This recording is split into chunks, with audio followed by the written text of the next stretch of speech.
Welcome to the very inaugural edition of Mid-Atlantic's Behind the Bands. I'm K-Rock, your host, and we are very excited to have with us on our inaugural show ever, Baltimore's own Kill Betty. We have with us Mike, Todd, John, and Matt. We don't have Todd yet. Todd will be here. So we have Mike, and John and Matt from Kill Betty. Guys, welcome. How you doing? Thanks for having us.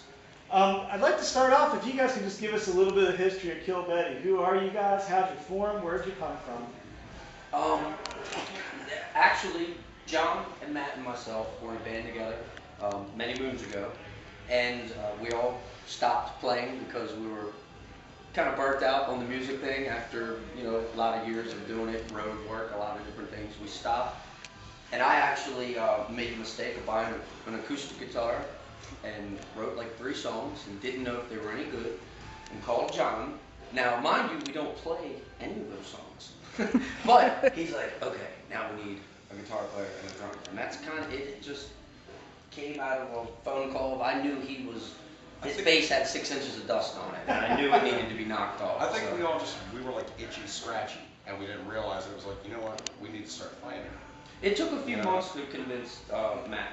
We had this together, and we called Matt, and Matt was very graciously like, no.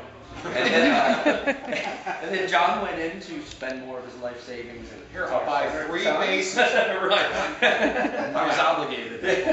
And Matt came out and sat in one practice and kind of looked at me and said, where can we put this other guy's drum kit so I can start playing? And then, that's what happened. Now, does the name Kill Betty, because a lot of people are probably wondering, and I'm going to see if I can guess it, but I don't know. The band you're referring to, was that a funk band? Yes. Does the name have any, could you explain to the viewers? Everything to do with that band. Let me take this. Yeah, because I'm the band, am I looking at the camera? The band was Betty and Black, okay? And when people found out we were playing again, when's the reunion happening? And we were raided with, when are you going to have a band? When's Betty And Black? we did not have a name, and we were getting ready to go on stage, and I forget where, and Mike came in with, I have our name, it's Kill Betty. So it kind of started as a joke a little bit, and it really just, people were like, I love the name, we love the name. Seemed to fit our new persona though. We wanted a name that's like, we want you to know what we are. Right. By the name. I mean, we don't want to Don't bring your sunshine, kids. moonbeams, and puppy dogs, and you come out and you get us. Right? So, did that answer it? Yeah, it's the truth. It was a direct jab at the old thing, but just kind of to tell people that this is where we are, and that was a fun time, great music. We had. We kind of wanted to do that to a certain extent in Betty and Black. Yeah, just we wanted to change. It never came out. There were other elements that didn't allow it to happen. Now, it's interesting because I wanted to ask John this question because the first time we saw you, we were joking about it off camera before that it was the John show because we were right in front of John's monitor, and poor Todd, a lot of their set we got was John. Thank you. I've been with John for like 12 years. It's been the John Urbanski show for 12 years. But I got to tell you, there was 3 people standing next to us saying, who is this guy on the bass? And I remember the first time we contacted you all, we said, wow, you guys got a killer bass player. Does the funk background enter into any of Kill Betty's music when you play? No, I mean, groove-wise, I mean, if you use the term groove, and me and Matt are always going to have that. They're like the peanut thing butter with and this, jelly. it's like Rhythmically, that's a nice thing with them because at practice, Matt has what we call the BS meter, where somebody will come in with an idea, you're thinking it's working, and then everybody looks around and goes, eh. And these two look at each other, and it happens, I mean, it's cool. I would say it's groove, but not funk. Yeah, I mean, on the one hand, I mean, it's if you saw us in Betty and Black, it was a lot of slap and pop. With this one, I'm using my thumb, but I'm using it more like how a guy might use a pick to hit the string aggressively. So it's a lot of smoke and mirrors. It looks like I'm real busy. This is really just a ground. To me, this is a ground and pound. We just good, hard-hitting rock. As far as the elements, like my personal playing, yeah, a lot of time, thumb, finger, but I'm hoping it's coming across. It still comes in sonically. with some pieces of music that we all look at each other and are like, Hence where's he been? Where's he been? What? Well, I mean, You go to but Venus you and can come use this back. with, like Matt has still got like the same groove to me, but he's hitting like Bonham now in this band. You know what I mean? Whereas before, me and him would have a was a tendency lot like, lighter. Well, everything we're was gonna on pare the it one back. too. Yeah, Everything yeah. stayed on the one in that band, and You know, so I think for Matt, it might be the same. You know what I mean? Where it's like we're still using maybe some of those fun techniques, maybe some of that background. a lot of But stops probably and more hits. for I the mean, breathing these guys room, do a lot of goes stops on. and hits in the songs where the type of music we play, you don't hear a lot of what these guys are doing. They're stopping, Matt's grabbing cymbals.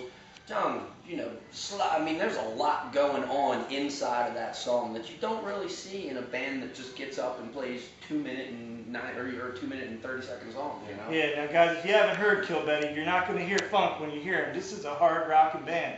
And one of the first questions that I actually asked Mike when I sent them an email, Kevin DuBrow, I swear every time I hear you Watch it sing, burn. I think of Kevin DuBrow. I mean, has anybody else ever said it to you, or is it just is there an influence I have there? heard in the past 3 or 4 places we played where there's been radio personalities or people, I've been, not that I don't sound dumb. Sebastian Bach, I've heard Kevin DuBrow, I've heard Axl Rose, and really, coming from a funk band, if you'd heard me in that band, you probably wouldn't say that. So I mean, I grew up like, I grew up on Skid Row, Motley Crue, Sabbath, Dio. That's what I love.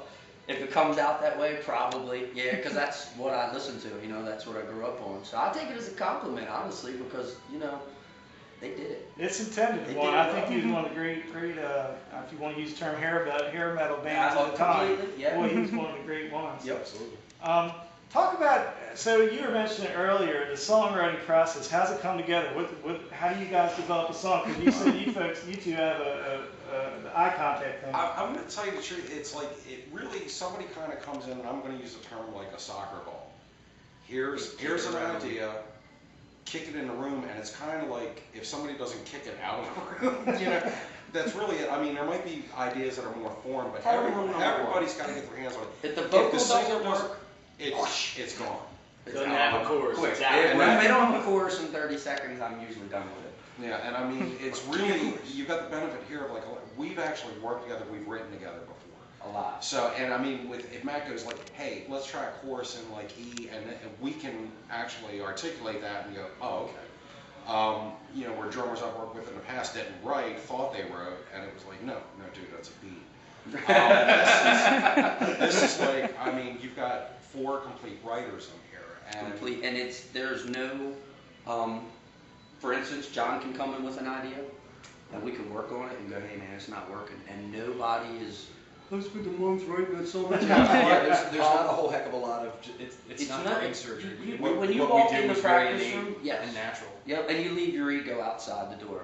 You don't bring it in. When you're inside writing the song, if the song doesn't call for a guitar solo, we don't have a guitar solo. If it doesn't, whatever the song calls for is what we try to do for it. And I'm going to go out on a limb here and say our best songs are written in about 10 minutes. yeah, Wow. they really are. In all honesty, That's our right. set that you hear, 10-minute long songs. I don't have a book of lyrics. I write all my lyrics.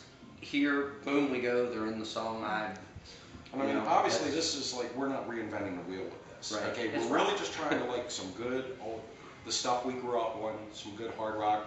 We had a lot of angst and aggression, I think, that we didn't get out in the other band.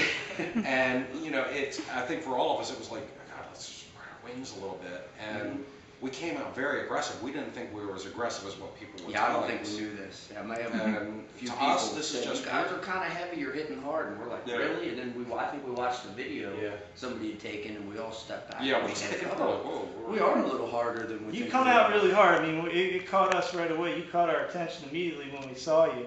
And That's what we try to do, you also. guys are really rock the band. In a good way, we keep your In a attention the very whole good way. show. And it was interesting. One of the questions I wanted to ask you is there a ballad in the future? Because you said you started by writing ballads, and I had made a note that we watched your whole first set. There isn't a ballad in there, which I'm not really complaining about. But is there one in the future? I think so. I think it's like at this point we've kind of like we found like a groove with what we're doing, and I think we're kind of running that course. A little bit. We've certainly We had have ideas. We've had fun fun. with We've it. certainly had ideas that could have been ballads, but it's I usually shoot him down. He does. They start playing, and then We're tears gonna come get to there. my eyes, and I'm like, no, this is not. I mean, I hate to use the STP comparison, but Yeah. we're kind of like, I'll look at it like we're at that first Stone Temple album where everything on that album was kind of like, and then they started Trying to spreading out. hit, yeah. Sure. And I think we're ready for it.